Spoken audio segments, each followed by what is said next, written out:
Let us open the floor for question and answers for about maybe 15 or 20 minutes. Do you have the mic? Either they can ask a question and I repeat it. If they're too far back, they can just. Thank you very much. That was wonderful. I have two questions. I'll make them short. The first is, you talk about going to the roots of the problem in our childhood, and I think there's a lot of Western psychology and psychiatry. Your inner child, things like this.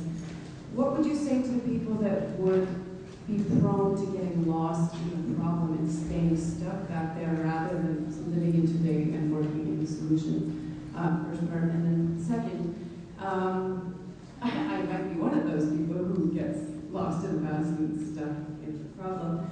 And obviously as a woman, and you said 80% of women can connect with loneliness, I'm single, and I'm saying that because you know, as you said, the love at first sight, the honeymoon phase, all of these things. Well, is it really worth it?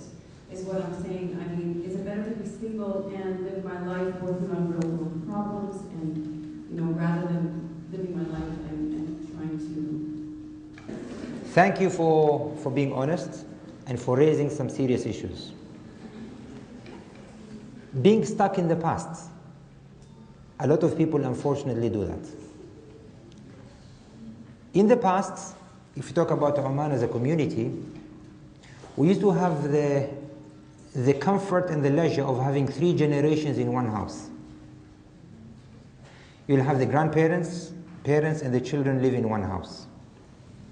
And usually grandparents used to play the role of the mentors. They would develop that strong, friendly relationship with the grandchildren, and they'll be their best friends. Unfortunately, as a part of civilization and development, etc., and modernization, that link is beginning to miss. We begin to miss that link. So now, who is the mentor? It's the television, it's the media, it is a social network. And who are we asking? We're asking people who are like us, who are stuck, just like ourselves. So my suggestion is that spending those 5 minutes just observing, being an observer, and by focusing on one issue at a time. Let's say, for example, there is something you are running away from. There is something you fear the most. There is something you are unhappy with. There is a particular situation you have. I don't like to call it a problem, call it a situation. So you say, I have this situation and I'm confused. I don't know how to get out of it. Allow your mind to wander. Although I say 5 minutes, usually after 20 minutes of sitting still, just waiting for an answer to come, allowing your mind to go there, eventually get the answer. And the biggest challenge is to discipline yourself to sit still without any distraction for 20 minutes. Start with 5 minutes. You will find the answers if you seek. Those who seek shall find. Allah says in the Quran, وَقَالَ رَبُّكُمُ ادْعُونِي أَسْتَجِبْ لَكُمْ. And your Lord has declared and said, ask me, call upon me, and I shall answer you. So when we ask Allah, we are asking the infinite wisdom. We are really tapping into that infinite wisdom who knows everything. And usually solutions do come as a package. You get a clear, bright answer to the problem. Most of the time, either we fail to recognize the answer or we refuse to recognize the answer. But if we recognize it, we accept it, we take ownership, and then we take action, usually the problem goes away. So that is one. As to your second question, and by the way, it would be good, I'm suggesting this now when we're here, it would be good to begin to create these social circles, not through the media, but just sitting around as friends. Those who trust each other, those who care for each other. It would be good just to have a circle of anything up to 5, 7, maximum 10 people, where you gather every now and then, once a week, and you begin to address a particular issue. And then as you do that, you sit for 5 minutes silently, reflecting on it, contemplating on it, and then trying to find an answer. And then you take that issue as a homework to go and do research. You meet after 1 week, you begin to share some ideas. The one thing is that do not suggest ideas, do not suggest solutions. Let the person discover solutions themselves. Because you and me, we have different worlds. If you have an issue, I see it differently, and if I have an issue, you see it differently. But if I see it with my own lens, it means something to me. So I would suggest that. Find people you care about. It could be the family, it could be friends, it could be relatives. You can do that. There's nothing stopping you. As of the second question, the issue we have now, and it is a situation. Getting married is a sacred contract. I ask a very simple question. For one person to become a qualified engineer, lawyer, doctor, pilot, whatever, how many years of studying and how many exams that they go through and how many positions or jobs they do under supervision before they are qualified to be doctors, lawyers, engineers, pilots? And the question is very simple. To be a spouse, a husband or a wife, how much did we equip ourselves with knowledge to know the rights and duties, to know the rights and obligations? It appears marriage is about, yeah, we see each other, yes, we are attracted to each other, opposite attract. And then, okay, yeah, maybe it can work together. And then usually it's like two circles. When those two circles come together, at the early parts, let me draw it, at the early parts with marriage, what do we see? Two people. There you are. We'll make them the blue and red. They meet each other somewhere, and what do they see? They find something in common. And you know what? They try to label it. You're judging? Love at first sight. Chemistry is working. Oh, I like her personality. We try to justify. Oh, I like his body. I like his money. I like something. So we try to justify, we try to reason, we try to do something to prove that yes, we are right, we've seen the right thing. And that goes okay during courting, during the nikah, during the wedding ceremony, and all the way to the honeymoon. During that phase, each person is there for the other person. They try to win the other person. So for men, they will buy you all the flowers you want, all the jewelry you want, take you to the most luxurious and wonderful restaurants. You just name it. To them, you are the girl of the dream. And to women, she'll be so elegant, so gentle, so sweet and everything. And you say, wow, love is in the air. This is blissful heaven on earth. And then they go to honeymoon. After 2 weeks of honeymoon, what begins to happen? Black stuff begin to appear. They begin to see things that were out of radar. They begin to see some black spots. I don't like the way he sits. I don't like the way he rubs his belly after eating. Wakes up in the morning, he looks at her, she says, is this the girl I married? All the makeup is gone. And suddenly, she discovers that he snores at night, and he discovers that she kicks at night. Yeah? So we begin to see these things, and guess what? By shifting focus, this becomes what is known in psychology and in the leadership school, it becomes the storming stage. Storming. A storm begins to develop. It all starts with small arguments. She tells him, hey, when you finish eating, take the plate from the table. Yeah? And he says to her, when I come home, I like some peace. Don't interrogate me. Yeah? It begins to resonate, yeah? It starts like that, small and small. And suddenly, before you know it, those we engaged to get to approve our marriage, we begin to engage them to disapprove our marriage. So begin to engage the family and friends and everything, and it becomes the talk of town, etc., etc. Some people, what happens to some people, they can't take it anymore, so they break. Other people, what happens is they go through a third phase that is known as normalization. They normalize. In the normalization, basically, she realizes she can't change him fully, and he realizes he can't change her fully, so they begin to compromise and they begin to accept a middle ground. And there is when they begin to negotiate. If I do this to you, would you do this to me? If I do this, would you do yeah? So they begin to negotiate. And thereafter, then there is life, then there is marriage. Then they begin to perform.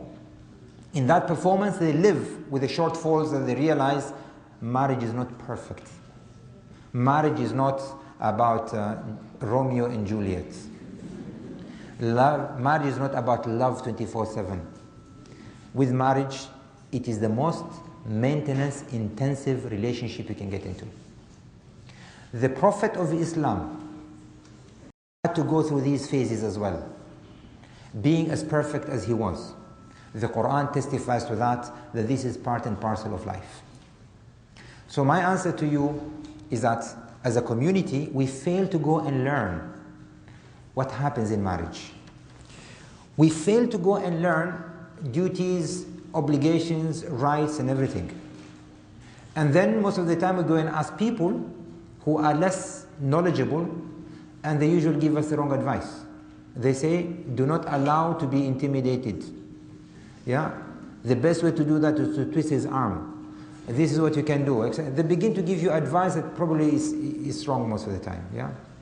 So my suggestion, if anyone wants to get married, make sure you educate yourself. You equip yourself with knowledge. And make sure the other person knows. Because I have yet to see business people who would go into a contract, a multi-million contract, without truly investigating what is known as due diligence before they get into that relationship. And that is only a temporary relationship. How about getting into a lifetime relationship? Yeah. Second, after that, is also learning how to raise kids. Yeah. So I would recommend anyone before they get married, learn how to become a spouse and learn how to raise kids. Because 90% of crimes are committed simply because of ignorance and lack of information. Yeah. Thank you. Any other questions?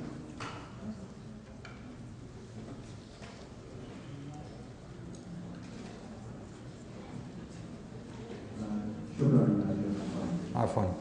My question is about unconditional acceptance. Okay. It's perhaps it's within your control to accept others unconditionally, but it's very challenging when others have to accept you unconditionally as well. You get a lot of demands and a lot of things that that you are not accepted unconditionally. There are a lot of conditions imposed on you. So how do you cope with this situation? How do you actually explain to others that you need to be accepted unconditionally as well? Good question. Thank you for that. And the question is that it's quite easy to unconditionally accept others. But as a return, you would like others to accept you unconditionally, and it's something that is out of your control. Guess what? We've all heard about the statement, do as you'll be done by.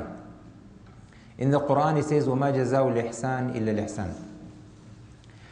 The reason is that you have not been accepted unconditionally is because in the past you did not also accept unconditionally. Yeah?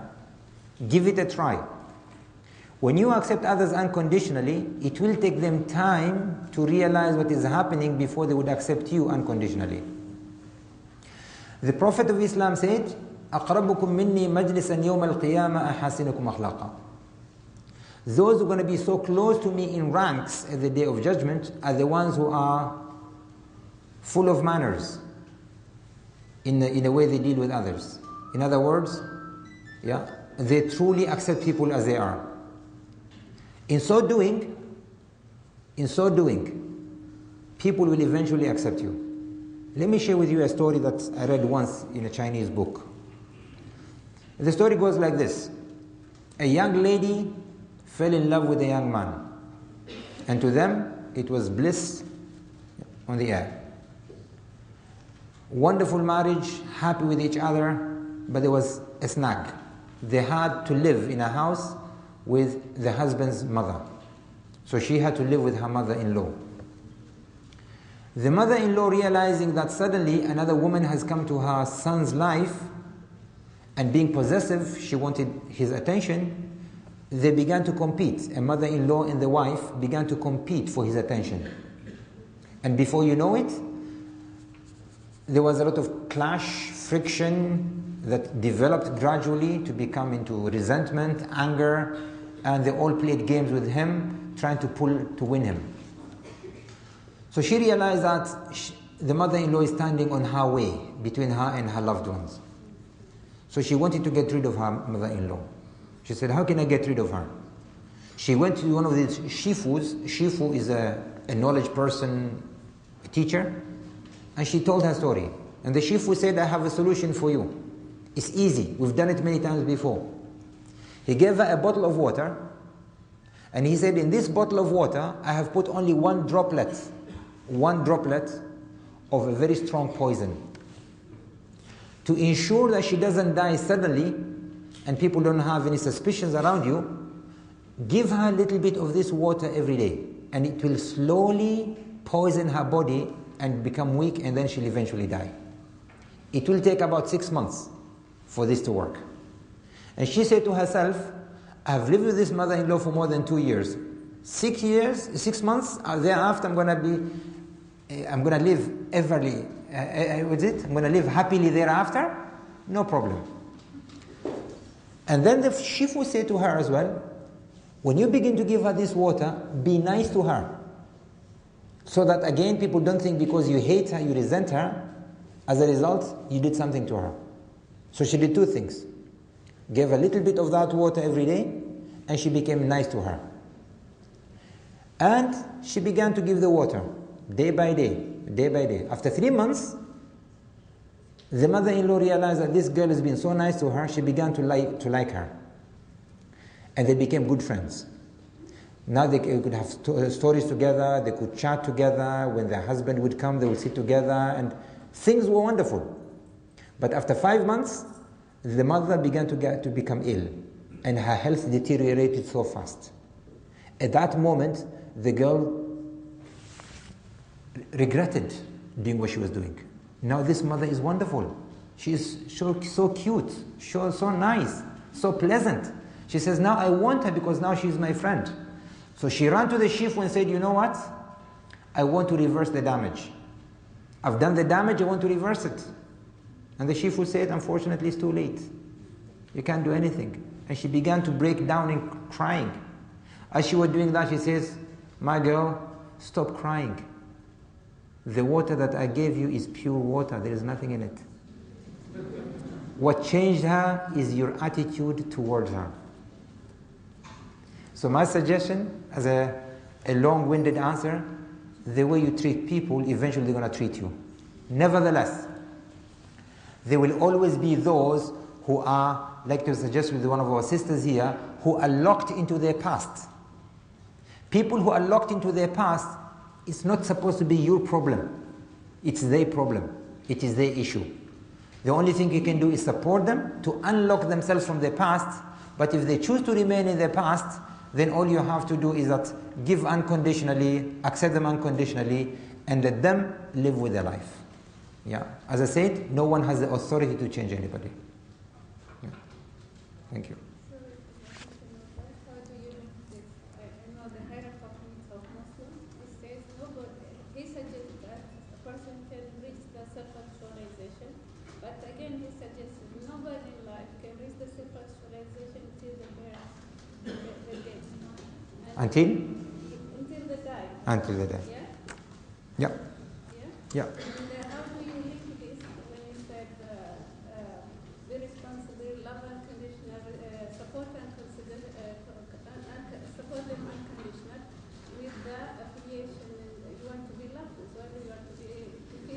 Yeah.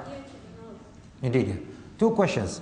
One of them suggests that with the Maslow hierarchy of needs, it is suggested that nobody can reach the self-actualization until they die. And the answer is in pursuit of perfection. Do you know why we still have the missing link? And yes, we're going to have the missing link till we die. The simple reason behind it, why the missing link will always be there. And all I'm saying today is that we need to learn to live with the missing link. Not to make the missing link the only thing that is missing. The reason we'll always have a missing link is because we as human beings have not been created for this world. The spirit in us, the soul in us does not belong to this world. It belongs to another life, another world. That world is the world of perfection. So as human beings, we are told by the Prophet of Islam, الدنيا خلقت لكم وأنتم خلقتم للآخرة. This life, this earth, and this world has been created for you, and you have been created for another world. The other world has got 4 qualities. People who live in the other world have 4 qualities. And the problem is that we are trying to fulfill those qualities in this life, and it is a mission impossible. Quality number 1 is a quality of eternity. Who wants to die? Quality of life. We all want to live. We cling to life as if this is life. This is temporary. Nobody wants to die. The other life is the life of eternity. There is no death in the other life.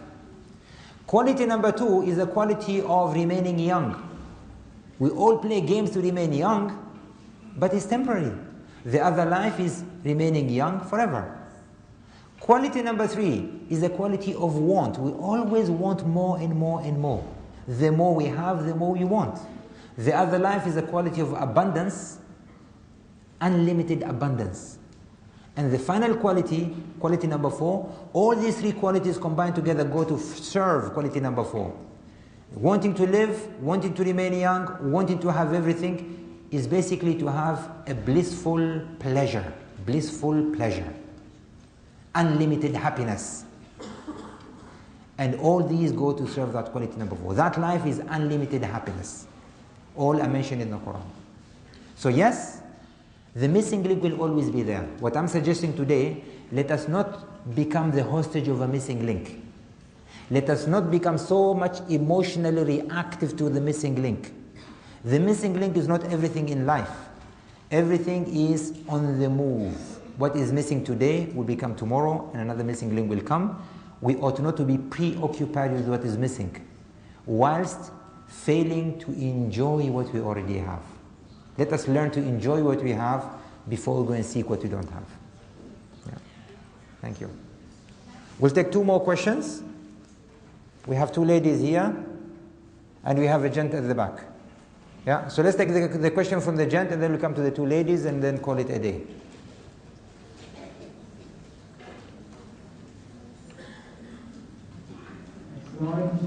Wa alaikum assalam wa barakatuh. Thank you very much for the lecture.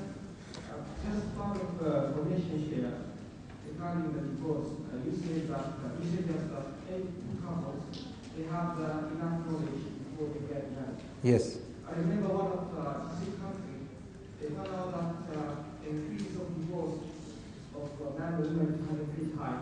So the government, they come with a new suggestion that any 2 couples where they are try to get them, they have to go for a course from female course, and that course is attended by professional people in social and how to do the relationship. Yeah. And actually, it was very successful.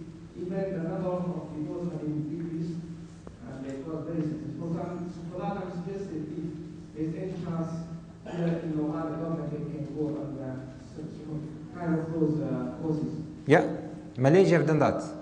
Malaysia did that, and they became successful. They had a course because divorce rate was high in the days of Mahathir, so he said yes, people have to go on a course. I can't remember that it was 3 months or 6 months. And when they graduate from that, a gift from the government is they go to Umrah for their honeymoon. And yes, that became successful. Yes, the government can start, or if you have enough businessmen here, they can start as a scheme, as a center. And yes, advocate for it, and good business. Let's go to the ladies. The other thing is You had one question, now it's two. Okay, go ahead. As I understand today, I can summarize the lecture today for the missing links. From the Maslow hierarchy, I found that if a person is very thankful and grateful for all that he has already given him, that missing links can be found. Are you sure with me on this idea? Yeah. What I didn't talk about tonight is أَلَا بِذِكْرِ اللَّهِ تَطْمَئِنُّ الْقُلُوبِ. In invoking the name of Allah spiritually, in tapping into the infinite wisdom, we'll find that internal tranquility. تطمئن القلوب. The tranquil of the heart is when we remember Allah. Because when you remember Allah and you hand over your problems to Him, yeah, then you realize, you are handing over to the Supreme. You are handing over to the most wise, the most knowing, the one who can do anything, yeah. And indeed, as Muslims, that goes without saying, yeah. So I think, indeed, we need to tap into that. 5 times a day, we go and pray. It's an opportunity. Let us hand over our problems and our issues, and let us seek solutions from Him. He's giving us solutions, but we are blind, or we have deaf ears. We're not listening. Yeah, Quran is full of suggestions, full of ideas, full of guidance, full of solutions. Yeah, but sometimes we do not heed to the solutions, and as a result, we into turmoil. Yeah, thank you for that. Yes, ladies. Welcome, salam. You're saying kids can be affected through whatever happens to them in the past. Yes. You're saying kids can be affected through whatever happened to them in the past, and when they grow up, they might have it, like they just don't realize it. I have a brother who's a very naughty brother. We try our best to do whatever way possible, but it's just not happening to him. How old is he? He is 4 years old, and the thing is, whatever we tell him, we won't give you whatever you want unless you listen to us. He would say, okay, just don't give me what I want. And he just continues to do whatever. And then at the end of the day, he would cry and say, I want it. We try different ways. We try whatever ways parents could do. It doesn't happen to him. I tried right now, I'm trying this. I don't want him to feel that he's not liked or something like that, because recently he told us like, why doesn't my cousin likes me? Just because he did something naughty and the cousin didn't talk to him. So we told him like, you didn't respond to whatever we told you, so that's why he doesn't talk to you. Okay. So I don't want him to feel that way, and when he does anything naughty, I tell him, I like you, but it's just whatever you do, you won't get what you want unless you listen to me. Okay. So I don't know if that's the right way or there's another way. Inshallah. Good question. First of all, you judge the young boy as naughty.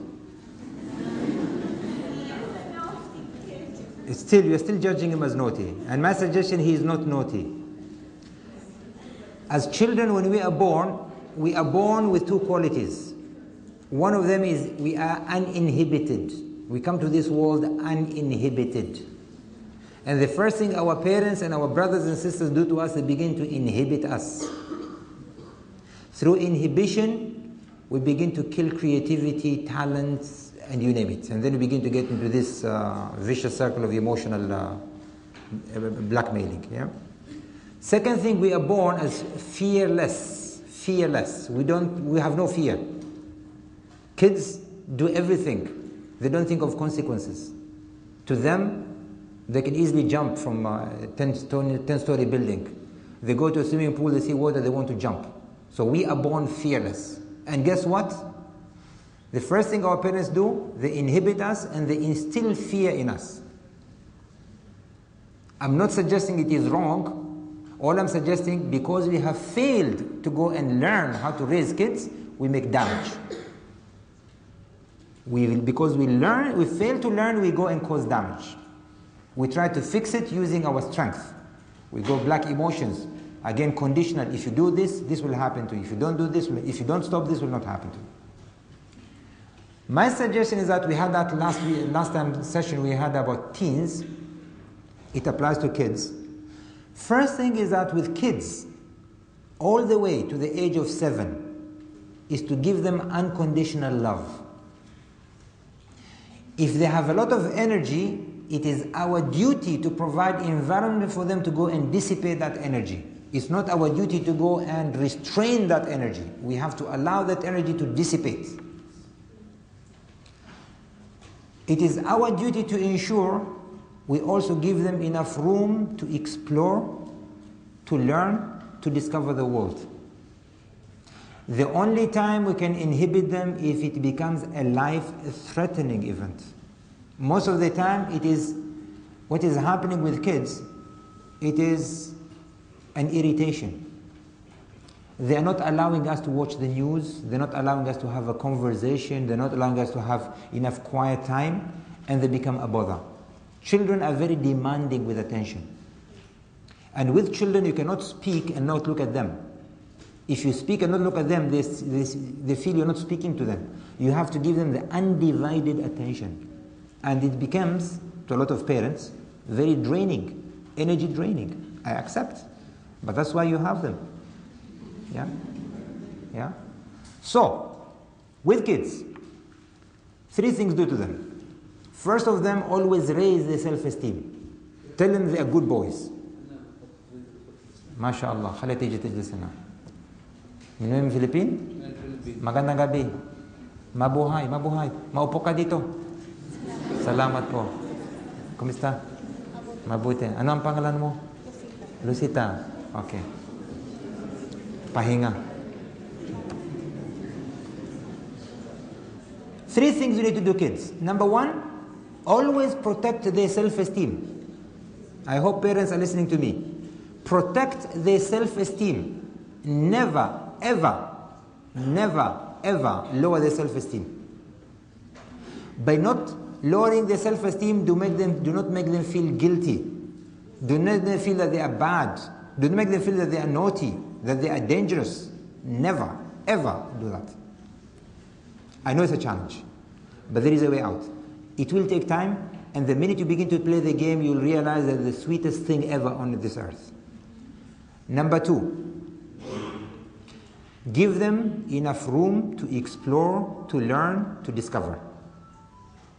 By having a decent conversation with them, by giving them undivided attention and quality time. You don't give them that quality time, they'll get it from the nannies. If they don't get it from the nannies, they're going to get it from television. If they get it from television, they're going to get it from school. If not from the school, from the streets. And guess what? My suggestion, the reason kids today are naughty is because there was too much cartoon. And cartoon is nothing other than being naughty. If you're not a cartoon, you're not a cartoonist. It's all about violence. It's all about mischievous. Don't allow them to watch too much cartoon, because cartoons are dangerous. We think it's entertaining, but it is damaging. It is brainwashing them. That's number 2. Give them time. Invest in them discovering the world. And number 3, learn to forgive unconditionally. Because the only way kids learn is by making mistakes. They break the most expensive vase, worth 500 riyals. You want to scream your head out. You want to tear your clothes.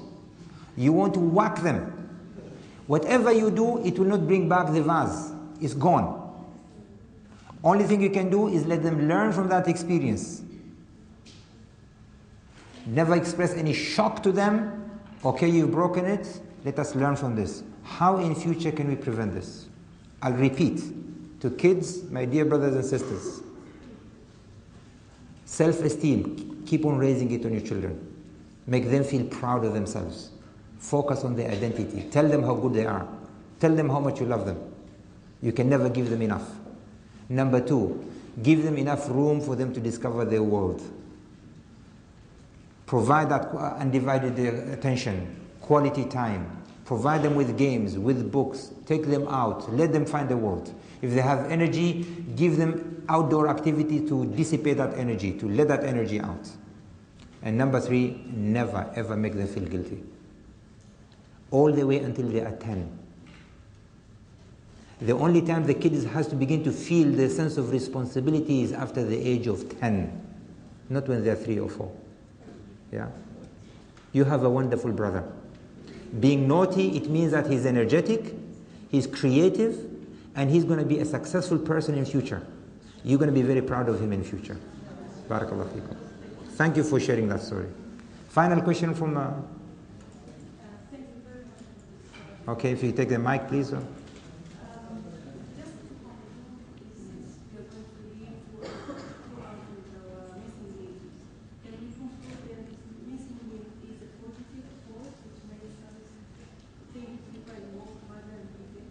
Yeah, good question. The question says that, in conclusion, the missing link is always going to be there. Does that mean that every missing link we have to take it positively? And the answer is yes. Every missing link comes to you is there to teach you, to be a better person, to be wiser, to be stronger. What doesn't kill you makes you stronger. And guess what? In actual fact, you should have a missing link every day. And your duty is to go and close it. But your priority, I'll say it again, your priority in closing the missing links, number one has to be about your health. I'm talking about your health, 4 types of health in you. Your physical health, if you lose it forever. If you allow your body to begin to exert cortisol every day because of anger and frustration and resentment, it's going to damage your kidneys, it's going to damage your heart and others. There is no reverse. And then there is your emotional health. It's your duty to protect your emotional health. And then there is your mental health, psychology, stress, worries, fear, anxiety. And finally, it is your spiritual health. That is your priority number 1. Protect your health. Health is wealth. Physical, emotional, mental, and spiritual. Number 2 is about your loved ones. If you are on your deathbed, you will not spend the last hour at work. You will want to spend it with your loved ones. Why is it then our loved ones get the last attention? Because we're too busy at work, seeking career, seeking money and other things. They have to have that. And we talk about whether it is a spouse, children, or parents. We tend to neglect our parents. And that is, our parents need us as they grow, they become children. They want our attention. And they want our undivided attention. When I go to visit my mother and I'm busy playing with my BlackBerry because I'm sitting with her, I'm not having quality time with her. I have to be there, undivided attention to her. The biggest complaint parents do, they say, our children don't care. They don't visit us. When they come here, it's for 5 minutes. No. Yeah. And then finally, what value can you add in society? Help others. Have these study circles and helping others. Yeah.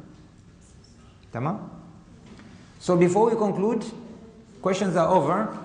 We have a young lady here who is keen to accept Islam. I'm going to take her through the questions to qualify whether she understands what she's getting herself into, and then we'll invite her to Islam. Okay? The mic, is it on? We'll have the mic on. Okay? Okay. Anwar panggilan mo? Lucy. Lucy. Okay. Lucy, do you speak English? Little. Okay, I'm going to ask you a few questions. Yeah? If you accept, say yes, I accept. Okay? To become a Muslim is to believe in one God. One God who is eternal, who is absolute, who doesn't have a shape, doesn't have a space. We should not imagine him as a father sitting in heaven on a chair or something. Yeah, he is an everlasting one God. And we are only allowed to have relationship with one God, not multiple gods. Do you accept that? Okay. To be a Muslim is also to accept there is another life after this life. When we die, there is another life waiting for us. That life is a life of eternity. Being a life of eternity is either one is going to live in a blissful heaven if they have done good in this life, or the torment of hellfire if they were evil in this life. Do you accept that there is another life? You accept. To be a Muslim also is to accept that to understand God, whom we call Allah, to understand the life of hereafter, both are unseen. God from time to time sent prophets, messengers, teachers to show us how to believe in God and how to believe in the life of hereafter. Prophets came from Adam to Noah, to Abraham, to David, to Moses, to Solomon, to Jesus, all the way to Muhammad. As Muslims, we believe in all of them. Do you believe in all prophets of God? You do. Okay. Now, the final of all prophets is Muhammad. He came with a book, and the book is the Holy Quran. The Quran is the Word of God. Being the Word of God, in it we find guidance. In the Quran, we are also told to respect and to revere Jesus, to revere Mary and Moses and all the prophets. Do you accept the Quran to be the book of guidance? Okay. That is the foundation. If you accept that foundation, then you have obligation in building a relationship between you and God. The first relationship is for you to have a contract between you and God to declare that you only believe in one God and you believe Muhammad to be the messenger of God. The second obligation is for you to begin to pray 5 times a day to establish that connection with God. Do you accept that? Yes. And then when the month of Ramadan comes, it's an opportunity for you to purify your body, purify your mind, to go on a fast from dawn to sunset for 1 month. Do you accept that? Yes. If you happen to be rich or you have surplus money, then you are obliged to give away 2.5% to the poor and needy in the form of obligatory tax as zakah. Do you accept that? Yeah. Indeed, yeah. Then once in a lifetime, you are required to go to Mecca to perform pilgrimage, to perform Hajj, at least once in your lifetime. Do you accept that? Yeah. Okay. Then that is building relationship with God. Then, Melissa, you have a responsibility beyond that is in this life, private life, social life, economical life, and political life, you have to be a good ambassador. Through your manners, through your act, through your attitude, you are going to represent Islam. All of that has to be based on promoting peace, because Islam means peace. You say, Salaam alaikum, peace be with you. So are you ready to promote peace through your manners and your attitude as you deal with people? Yes. Then the final obligation you have is to continue to seek knowledge, and through knowledge, you have to invite other people to Islam through your manners, through the way you interact with them. Do you accept that? Okay. Then the next thing I'm going to request you is to repeat after me the contract between you and God. Okay? The contract, I'm going to say it in Arabic, which means that I declare there is only one God that is worthy of worshipping, and His name is Allah, and I declare Muhammad is the messenger of Allah. You ready? Say Ashhadu. Come closer to the mic, please. Yeah, pull the mic close to you. Say Ashhadu alla ilaha illallah wa ashhadu anna Muhammadan Rasulullah. Congratulations, you're a Muslim. Mabuhay sa Islam. Sisters will take care of you. They will begin to teach you everything you need to know about Islam. Yeah? Thank you. Thank you. Tapos. Maraming salamat. Okay, we conclude with dua. Alhamdulillah Rabbil Alameen wa sallallahu wa sallam ala nabina Muhammadin wa ala alihi wa sahbihi ajma'in. Allahumma ij'al ijtima'ana hadha ijtima'an marhuma واجعل تفرقنا من بعد تفرقا معصوما ولا تدع فينا ولا منا ولا بيننا شقي ولا محروما ربنا آتنا في الدنيا حسنة وفي الآخرة حسنة وقنا عذاب النار وصلى الله على نبينا محمد وعلى آله وصحبه سبحان ربك رب العزة عما يصفون وسلام على المرسلين والحمد لله رب العالمين جزاكم الله خيرا والسلام عليكم ورحمة الله.